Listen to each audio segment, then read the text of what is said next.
initiative. I've never had probably a lecture that early in the morning. I have to confess I'm not that creative in the morning, especially if two kids keep you awakened until midnight. And then you still have to do all the cleaning, prepare everything, wake up at 6, do all the traffic to be here in time. But I'll manage something hopefully interesting for you. Corruption, it's obviously not the issue that you would be like to talk at breakfast. It's the kind of issue that turns our guts around, and we are quite sensitive about it. It's an age-old phenomenon. It's as old as government itself. And this is precisely the departure point of my presentation. This is a picture, representation of good government by Ambrogio Lorenzetti in the Palazzo Pubblico in Siena. And it's a series of pictures of good and bad government and the consequences of good and bad government. The classics look at corruption as a decay of the body politic. And some authors, Machiavelli and others, look at corruption as a process that leads to regime decay and regime transition in a cyclical way. So, princedoms, which were very authoritative, which would be probably compared to today's authoritarian regimes or restricted democracies, they too suffer from corruption, and they too would reach a stage in which the system could no longer provide for the well-being of its individuals, and then decay, and then republics would come in, which are more liberal, more open to protect the rights of people, promote the rights of people. But it would suffer from the same issue. After a while, power gets ingrained in abuses of office, and it becomes quite repeated, systemic, and eventually it would also lead to collapse. Now, associated with good government, as you can see, there's two monarchs there being counseled by divine providence. Of course, you have to contextualize these pictures. We're talking about early Renaissance period, so you start having some consideration about human aspects and the principles underlying good government being discussed by some authors. The set of values that we associate with good government haven't changed that much. If you look on top of all these ladies sitting next to the monarch, there are principles, standards of good government which are identified in this picture. You can't read properly because it's there. Just in case when you go to Siena you can see this in detail. Justice, moderation, solidarity. Okay, probably with different names, slightly different, because some of these concepts I'm adapting to the modern jargon. Prudence, honesty, peace. The consequences of good government, and by the way, feel free to interact. This is not just a talk, it's a chat, so it's early in the morning, so if you want to add up, feel free to stop and ask for clarifications if you want. The consequences of good government would be a wealthy society where everybody is working. You have people producing arts there, you have people doing other activities all in a cordial way, people talking, people happy, dancing, everybody's happy. Good government produces a social context of prosperity. When it comes to bad government, and believe me, this picture has been repeated time after time when Mr. Berlusconi was in office in Italy. For the simple reason that the lady that you see being thrust at the feet of the tyrant in pretty bad shape. I mean, she's chained, she's humiliated. It's justice. Justitia. And that's that's I think the underlying message of bad government. Justice being humiliated at the feet of political power. And then again you have political power being counseled by the devil. You can see the horns there and the beasts. And there's also a series of principles associated with bad government, precisely the opposite of what you get for good government. So injustice, cruelty, tyranny, conflict, arrogance, and of course war. I mean, if the consequence of good government is prosperity, the consequence of bad government, it will end up in social conflict. And there's a few other pictures which I've not included because it's a long, and some of them, as you can see, are already missing. Parts are missing. It's people working in the fields. For good government, you see, people doing their activities in a normal way. For bad government, you see houses burning, wars, etc. So this frames pretty much what we'll discuss about corruption today. But before I move forward, and not to make this too abstract, because you're saying, okay, he's talking about corruption in terms of regime decay, but I thought corruption was about quid pro quo. I want a decision and I bribe a public official to get a favorable decision on public procurement or a license or whatever. And we also have that. And as I said, corruption is as old as government. So when we created state, the prince delegated three basic functions at the outset. That's the capacity to provide for justice, of course the laws that the prince, the sovereign, would dictate, and the capacity to extract rents from the citizens, taxes, in order to pay for their security and eventually some works. That's how the state works. So the prince entrusted to an agent, a sheriff, a judge, to do this job for him. The problem is, how can you trust someone that you don't know too well? And maybe this guy, like it happens in the Robin Hood tale, he starts cheating and stealing for himself. So he's not responding to the objectives of the principle, and is certainly putting a high cost on the citizen. But you have two judges. It's an allegory that you can see. It's a fresco in the Passos da Audiência in Monserrat, in Alentejo. Beautiful site, beautiful town, if you want to go there. And again from the 15th century, it's a little bit later than the Ambrosio Lorenzetti's frescoes. And you have a representation of the good and bad judge. Can you identify which one is good and which one is bad? Anyone? The bad being on the right, yes, on my left, and the good. And why is that?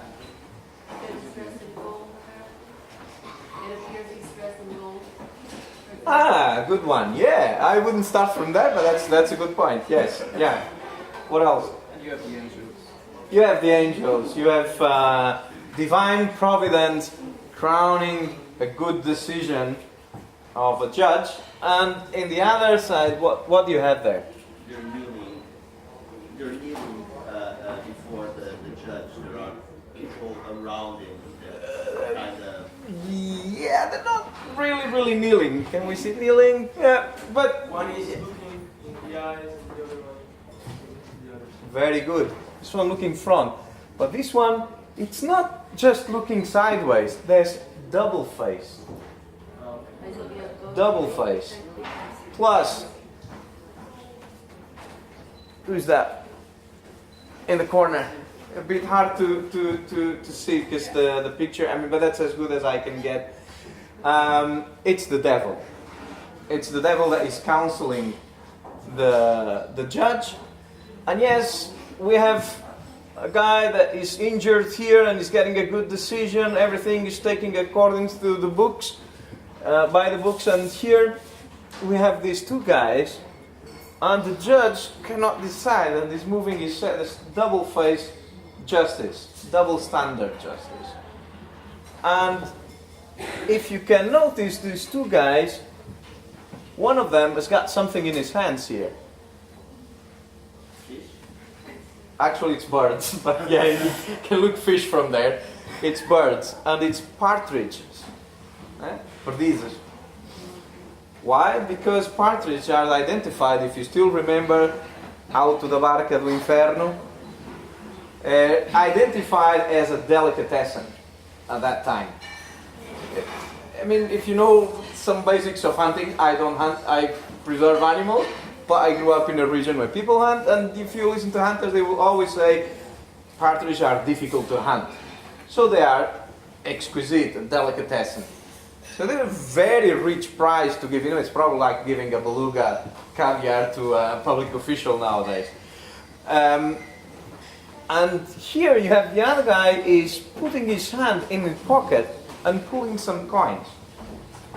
So basically what we're saying is that bribery can be done either by material and non-material inducements.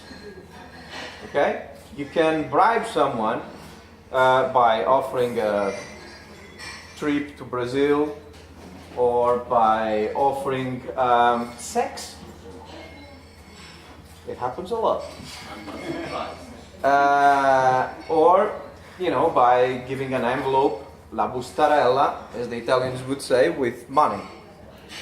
So, as you can see, nothing new. Old wine in new bottles. And what has changed? Well, the focus of corruption has slightly changed from bureaucratic into political corruption and market corruption nowadays. Even from a legal standpoint, there has been an evolution of legislation, special laws on criminal offenses that have moved from the traditional definition that corruption is the abuse of office for private regards by a public official that seeks to extract rents from discretionary power. So we could easily define corruption with a simple formula, which would be corruption equals monopoly of power plus discretion to interpret norms minus accountability and transparency. So in a context where accountability standards are pretty lame or not sufficiently developed, where checks and balances are not really robust, and the guy is left to his own pretty much, and where transparency, we cannot see through the decision-making process. In such a context, if you have a public official that has a lot of decisional capacity and a lot of discretion in interpreting the norms, there is a high risk for corruption. It's not saying that he will be corrupt by definition, thank God. But there is a risk. The conditions are there. But we moved a little bit from that to back to the classical. That's why I started with the classical way of looking at corruption as the decay of government, because nowadays this is what is shocking people. It's not just that the bureaucrat charged with public procurement tasks that is putting some money in the pocket when he's buying petrol for the company's car, or when he's buying some computers for the office. It's about decision making. It's about the perversion or the degeneration of a democratic culture of accountability, of transparency, and this continuous bashing of elites and institutions, representative institutions, on a daily basis by the press, by the detection of another scandal which involves members of parliament or secretaries of state or parties linked to illicit financing. The fact that we have all these actors, institutions, and processes in a way perverted from their natural condition. I keep telling this to my students of political science, that, and I had this discussion with colleagues in a major political science conference at European level when we were discussing the future of political science. I said, yeah, the future is not looking bright for our field. One of the reasons is that if you look at the surveys that we've been carrying out in the last 2 decades, you have actors that nobody likes. Nobody likes. Most democracies, people, politicians rank very low. You have institutions that nobody trusts. If you put parliament and government, it will be down at the bottom of the league. And you have processes of decision making that the majority of people no longer understand. How come it takes so long to get a decision, especially when we're talking about interrelated tiers of government at European level? Now, it's worrisome for someone who studies politics to say our core actors, institutions, and processes are in bad shape. So more and more you have very few references left of what a naturally sound condition of politics is. So you know more or less what is corruption. You react to this. You feel very disgusted about things that are reported in the press. But if I ask you, so tell me, what is your idea of what democracy should be? And it takes a bit to think, what kind of institution should I? No, because this one has already had a scandal and that one has already had a scandal. You start losing these references of what could be a naturally sound condition of politics. Let's look at some data from a Portuguese survey we carried out in 2006 prior to the crisis. 69.7% of the people, so nearly 70% of the Portuguese. This is a representative sample. It was a face-to-face survey, so all the rigor in terms of methods of sampling, etc., are there. Believe that corruption is what the law says to be corruption. So you look at the penal code, there's a definition there. You look at the crime law, there's a definition there for political officials, and that's it. This is corruption. Well, it's a fact that societies criminalize certain kind of practice or conduct that they feel there is a broad consensus in the society that these are wrong or deviant conduct. However, corruption as the abuse of entrusted power for private gain, which is more or less the definition that you will read in a penal code, it's not sufficient. Why? Because not every conduct that is not prescribed by law, it's not prohibited by law, is ethically acceptable for public opinion. And more you have this discrepancy between legal norms and social norms. So corruption as a phenomenon is defined, and the boundaries are these two sets of standards. On the one hand, we have very rigid, very reactive, very conservative set of standards, which are legal formal. Laws, although in Portugal they change quite frequently, but they don't change every day. Penal codes don't change every day. The definitions take a long time to change in the penal codes. These are the legal formal standards. And then you have corruption in the eyes of the people. You know, what people believe to be social norms.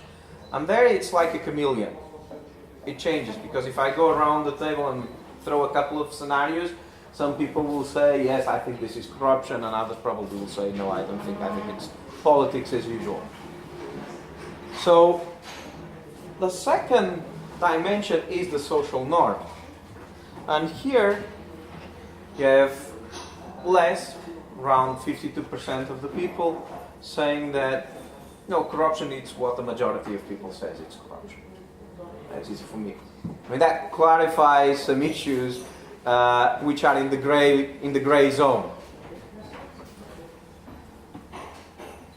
And so you see the social norm, you're all dressing the same, going the same direction, you join the gang. Now, it was interesting because there were other dimensions of the social definition of corruption that we explored, and were very interesting to understand how people react to corrupt politicians in office. Do they vote the rascals out when they identify that there's a mayor who's being, involved in corruption, or there's a minister who's being involved in corruption? What do I do? Do I still vote for them? And 56.2% of the interviewed said, if corruption is for a good cause, then it is not corruption. That's pretty much the Robin Hood style of corruption, And we've had that time and after time, not just in Portugal. I remember Craxi, which was the leader of the Socialist Party in Italy, minor party, but managed always to have a coalition with the Christian Democrats, and Craxi had to exile in Ben Ali's Tunisia, which, as you know, it was the starting point of the Arab Spring, because it was so corrupt. He said he exiled in Tunisia. There's no exiling in democracy in that sense that he ran away from justice. That's to put it simply.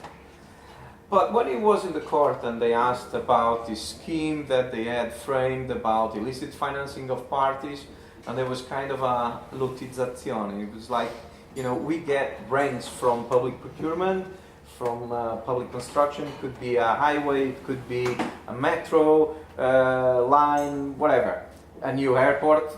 They would extract rents and they would share the rents to the various parties, according to their electoral way, more or less. So this, when he's confronted with the evidence, he says, yes, I did it, but I did it for the good of democracy. Because democracy cannot work without money. You need money to run elections, to present programs, to communicate with the people, and I did it for the good of democracy. He didn't convince the Italians, and he had to flee to Tunisia. Then we had 63.6% of the population said if the benefits, if corruption produces positive externalities to the population, so what? It's not corruption. I mean, if the guy gets bribes from public procurement, but uses those 5% he gets of illicit commissions to build a kindergarten, is there anything wrong with this? Yet for 63.6% of the population, there's nothing wrong. So the culture of the famous Brazilian politician, Aldemar, that had this massive slogan saying, I steal, but I can deliver, rouba mas faz, it has been echoed time and after time when we had these reports about certain mayors, including in the outskirts of Lisbon. I won't go too much into this because there's more stuff to come, and this is quite a bit of theoretical. Just to say that there's a series of ways of trying to understand the complexity of this phenomenon, and of course typologies are simplifications of these different perspectives, different types of corruption which can be identified. And just to sum up, if we look at in terms of frequency and intensity, perhaps we could come with not so perfect grid of 4 major types. One, it's what we already discussed, it's the quid pro quo corruption, which is low in resources, and for the majority of Western European countries, still pretty low. When we ask in the surveys how many people in the last 12 months or the last 3 years have been asked a bribe or have paid a bribe, we're talking about 2%, 3% of the respondents. You say, oh, they lied in the survey. It's not really, doesn't really work like that. Still, when you look at the reports in the investigative authorities, the percentage is not that big either. So it's not so much that kind of corruption, it's another kind of corruption that is troubling people. It's more the systemic type, it's more the political type. Then you have a structural cultural corruption, which pretty much everybody does. From the minister to my mother, everybody does, including myself probably, which is this pulling strings, getting things fixed. You know, it's what the Italians say, l'arte dell'arrangiarsi. You know, in Portuguese we have the same expression, arte do desenrascanço. So that's that kind of corruption, which is very widespread, but very low in resources. It relies mostly on your social capital. That is on the contacts you have on your cell phone. You know, if you need something, you call someone who is able to help you. In fact, it's fun because there was another survey at European level. It's called the European Social Survey, back in the mid 2005, if I'm not wrong, so about the same time as this one that I showed you earlier. And Portugal, as well as Spain, although Portugal in a better position than Spain, better. They stood out as a cluster in terms of negative social capital. If you want to read more about it, there's a publication on this issue. You know, capital you can use to ask for a service or a benefit you're not entitled to. So you're already asking someone to go beyond its prerogatives to favor you. And Portugal came on top, and second place, Spain. Then you have systemic or political institutional corruption, which is becoming more and more widespread. It's not just issues of conflicts of interest, also illicit financing, and a trans-systemic or white-collar corruption, which I was talking earlier with one of the members of the public. The corruption that our companies, for instance, engage in international business transactions. It's not the kind of corruption that every company is engaging in, because it certainly needs certain capacity, certain resources, business outside the country, etc. So that's, I would say, more or less 4 types of corruption that we can identify. Now, what causes it? In a way, we've been discussing some of these causes. Levels of development. You know, to think that corruption just happens in countries that are underdeveloped, it's like the chicken and egg dilemma. What comes first? You know, it's corruption that's leading to lack of development. It's the lack of development that is leading to more corruption. And you have several studies. We can't come to a concrete causal relation, because in fact we have periods of history where there's been economic growth coupled with massive corruption, and nobody cared. Nobody cared. It's what we say when the cow is fat, nobody bothers, because you can milk it as much as you want. But when the cow is thin, you know, and milk is missing, then you start saying someone is drinking more than I am, and you get concerned about the way resources are spent. So yeah, the reconstruction of Europe was piled with corruption, yet nobody bothered. There were other bigger issues. For Christ's sake, we just had come out of 2 consecutive world wars in European territory. You know, Europe was in a total chaos, completely destroyed, We had to rebuild it, so corruption was not a priority.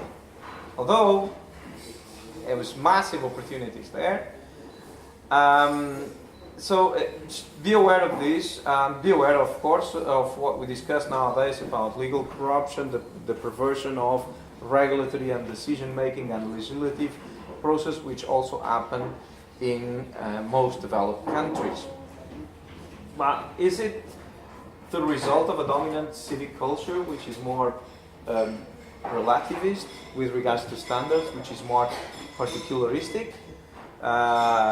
Yes, I mean there's a lot of discussion about this, including studies to see whether certain kinds of dominant religion may have an influence. And some studies point that religions which are more hierarchical, that have this, that depend on this mechanism of releasing guilt by confessing, which is the case of Catholic of Catholicism. You confess, then you're okay. You're at peace with yourself. That kind of moral standards might influence also certain predispositions to tolerate corruption.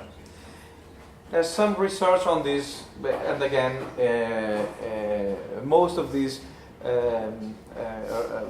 research is based on surveys, and they tend to be quite inconclusive. You have one study that says yes, and then 2 years later comes another set of academics saying no, you got it wrong. But that's how we're progressing. We're finding some causal relations here and there. It's not easy, and one of the reasons why it's not easy, it's because we don't have a broad consensus of what corruption means. One, so there's a conceptual issue a priori. And second, since there is a problem of definition, there's also a problem of measurement. And how can we measure? Am I going to get crime statistics in different countries and see which one has more corruption? No, stop, because that's the wrong way. You may have a country that has a more effective judiciary than another, so if they have higher statistics, it's not because they have more corruption, it's because their judiciary is better in detecting and sanctioning this phenomenon. You might have one which is packed with corruption, and yet nobody moves. Nobody blinks. So, crime statistics are not very good to measure. The alternative, which has been suggested to academics who worked with Transparency International, was to use the social cultural standards, i.e. using surveys to ask people how much corruption do you think there is in your country compared to others, and then eventually you arrive at certain kind of proxy measurement.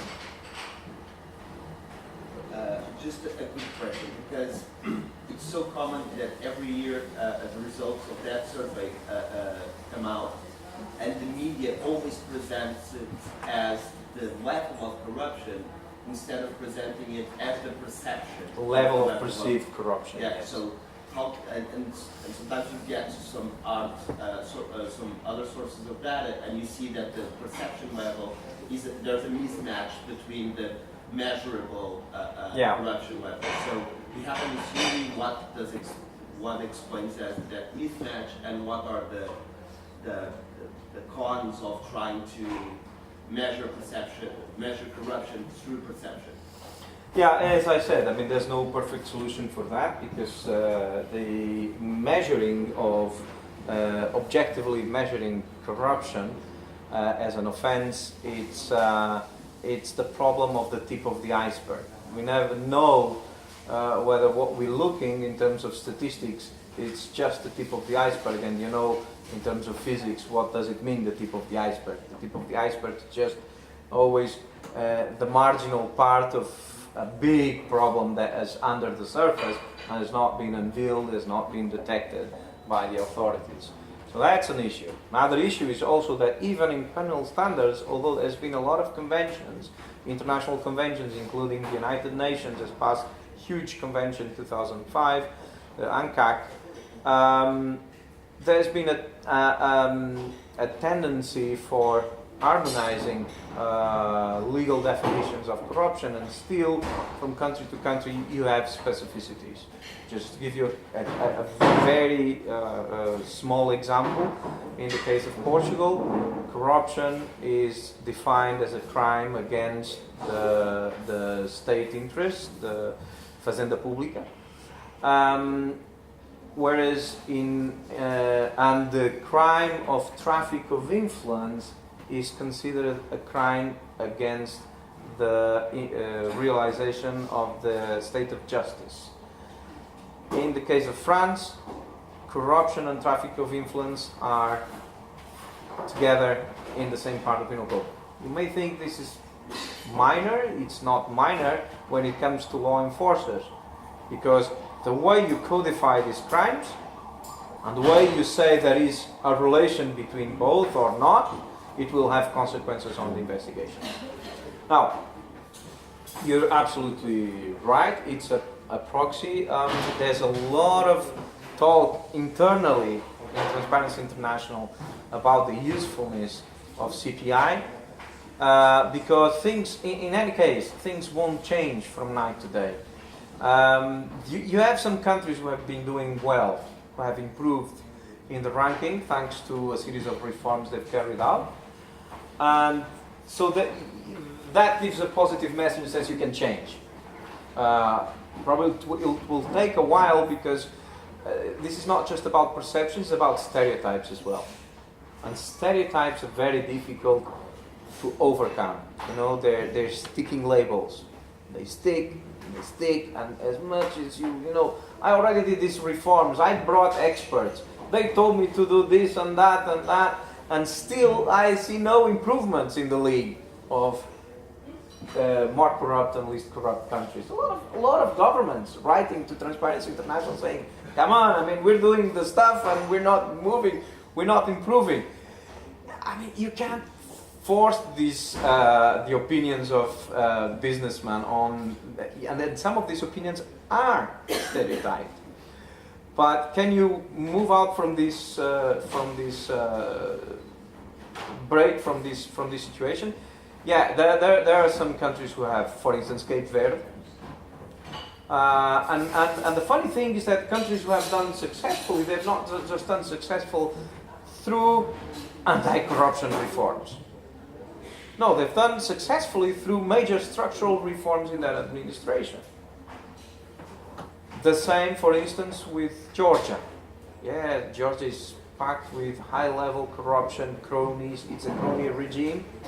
Still, when you enter the country and you go to the customs or the tax office, things work and you have this confidence. And if you are a businessman, and this is the sample they use for constructing the corruption perception index, then your perception will be constructed based on the relations you have with the 3 or 4 core institutions you deal with as a businessman, which means tax office, maybe local authority because you want to open the factory or the company and you need to interact with the local authority, customs because you need to import the materials, etc.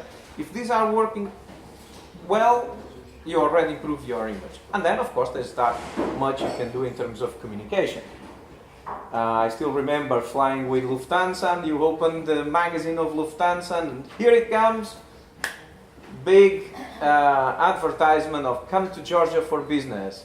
We're improving our ranking in the corruption perception index. But they were improving. It's a fact. Oh, quality of institutions. This is, I think, it's a resilient problem, and quality of laws, quality of institutions, and definitely that explains a series of conducts in terms of civic culture. You know, people don't just pull strings because they feel it's the coolest way to get things done. Now, if you have an administration that is functioning well and that it's not abusive to your rights, that you know clearly that if you match these requirements, you will get the service, you will get the benefit, then there's no need of contacting people to do you a favor or bribing people. You know, things work properly. So some of this negative civic culture is bred by bad corruptions and bad regulations. Why do we worry about corruption? Well, one of the reasons is because it hinders development. You can look at here using the Corruption Perception Index and GDP. You can see that there is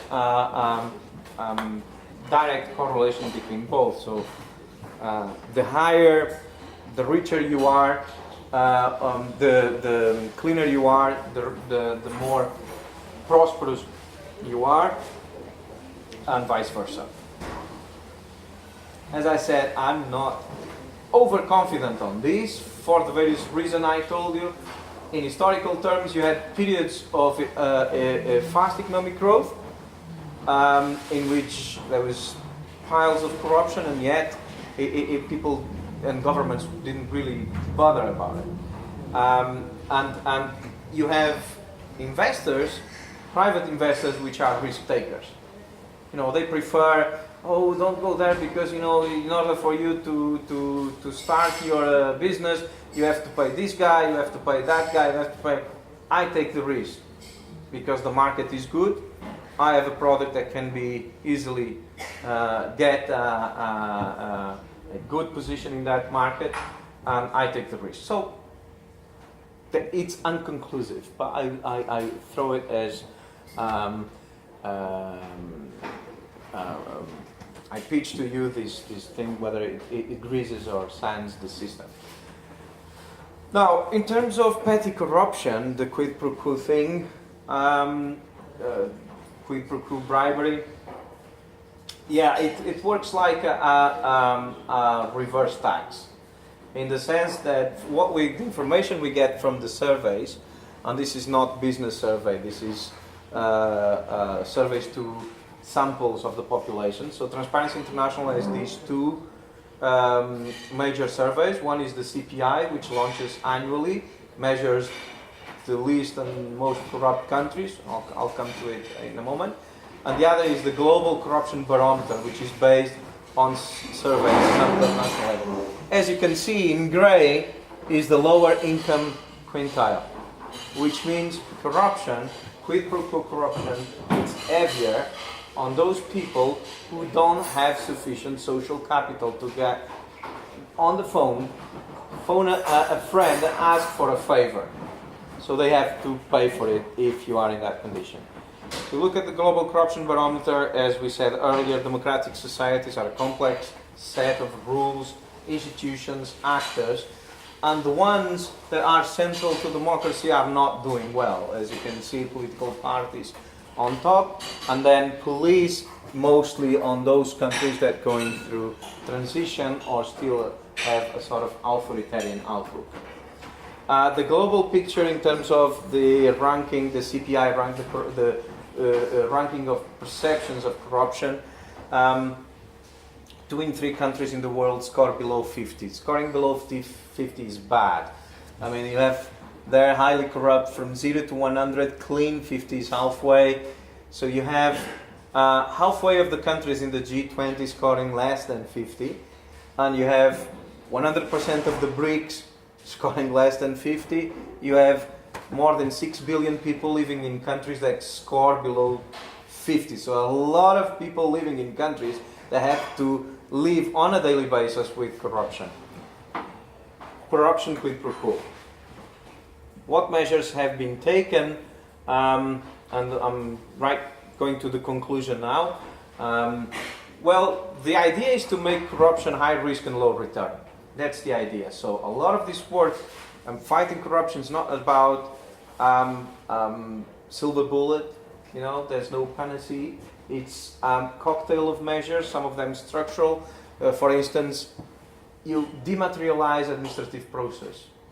You make them digital. You put digital platforms. You reduce the human factor, the discretionary action. You say, does that solve the problem? Not necessarily. You might scale up corruption because you still have the problem of who guards the guardians, who guards the guy who has the key access to the system. But still it's changes. Or for instance, you have high corruption in the public sector, in public companies. Okay, if you get rid of some of these companies, you get rid of a patronage system that is parties filling in the top positions of these companies and extracting rents out of this for financing their own campaigns or for illicit enrichment. So you can have a series of other measures other than specific changes to the penal code or criminal laws or law on party financing or law on conflict of interest regulation. And you have more or less these four elements. Managerial changes in terms of public service conditions. Is the pay good? You don't need to seek for additional rents. Is your work conditions good? And the coordination body, I mean, you have sort of collegial management, codes of conduct, professionalization. A lot of people, both in companies as in the public sector, do not know what a conflict of interest is. Sometimes they face a conflict of interest and they do not know how to manage that conflict of interest. I can give you piles of examples on this. Leadership commitment, of course, important, and as you can see from outside the organization, public involvement and scrutiny are also crucial. At the international level, this is more or less what's happening. It's between the domestic and the international level that everything in terms of setting norms of anti-corruption are either through conditionality, the Copenhagen Agreement. There's no member state candidate country to the EU that is not asked to have an anti-corruption policy and to do work in this field. The IMF and the World Bank in terms of borrowing conditionality. Then you have civil society organizations such as TI. You have an epistemic community, what's called the anti-corruption industry, also puts a lot of pressure on this. And other international organizations such as the Council of Europe, the OECD, etc. What can I do as a citizen? You can report, you can join an anti-corruption NGO like Transparency International, and I sincerely hope that you join TI Portugal. We're needing good activists and people also available to help us with internal governance. You can engage in street protest against corruption that's being piled in several countries. In Manila, against the Marcos regime, was where some of these protests had its kickoff. Not buying from corrupt companies, mobilizing people, signing petition, voting the rascals out. I mean, the guy is corrupt. I'm not voting this guy. But when you actually look at the data, people are well-intentioned to make this change. Whether they will make it in practice, it's another matter. People are well-intentioned to report. A lot of 70% of the people said they would blow the whistle if they saw corruption. Yet, when we asked, what about those 30% who said they wouldn't? What are the problems? And I say, well, there's three main reasons why I don't do it. Because I fear reprisals, I think that nothing will be done about it, and I don't like to snitch on others. Now, two of these two surveys that were carried out in Portugal and France, so you can see the difference. Two of these are very interesting because these two, it's about report mechanisms, institutional mechanisms that safeguard whistleblowers, which are underdeveloped in a lot of countries, including Portugal and France. Not a snitcher is more of a cultural problem, coming to the civic culture. 300 years of inquisition, of denouncing thy neighbor for not eating pork, for being Jew, for being Muslim. 48 years of dictatorship, denouncing thy neighbor for being a rebel, for being a communist, for being a socialist. You know, it's not easy to change from one day to the next, this culture. A lot of people confuse the snitching with whistleblowing. They're two different things. One, it's one form of collaboration with justice. The other is a duty, in fact. Thanks for your attention.